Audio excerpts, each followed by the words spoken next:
So once the software's been downloaded on the phone, Android Auto will appear on the main screen. So basically just select Got It, and it's going to go to the main home screen.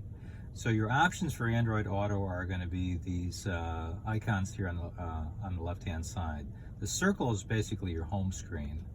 And whenever you select your home screen, this will come up. It'll probably give you, last time your home destination, maybe the last place you went to, maybe even what music you were playing, that kind of thing. But you can swipe down on the list, your current location, things like that.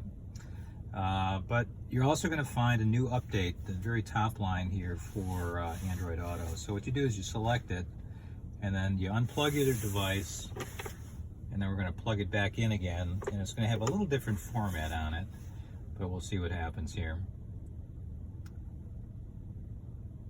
See, the graphics change. I don't know if you noticed that or not, but again, it'll bring up your map first, and again, a couple of places you may have gone. But again, to get to the home screen, it's the circle in the upper left-hand corner that you would select, and it's going to bring in your home screen. Now, these are all the apps that you're going to be able to use from your phone on in Android Auto.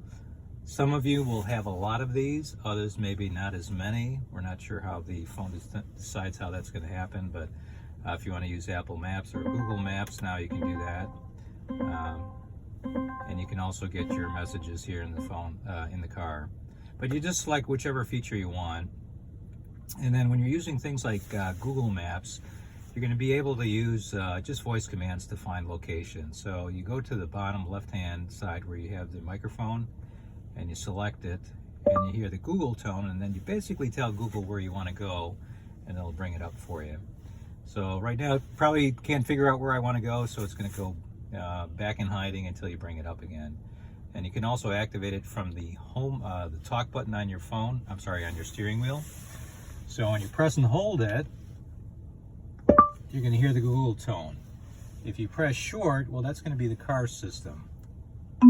So make sure you press and hold it for like a long one count, and it brings up the sound.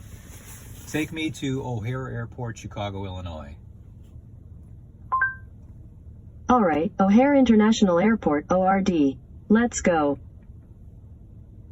So just like any other Navi from this point, it's going to give you the instructions on how to get there, where your turns are going to be, and basically you can select even different terminals here. So Google does a pretty good job on giving you the information.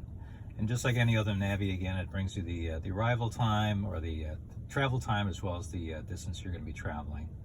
And if you want to just cancel it, you go back to the X up on top here.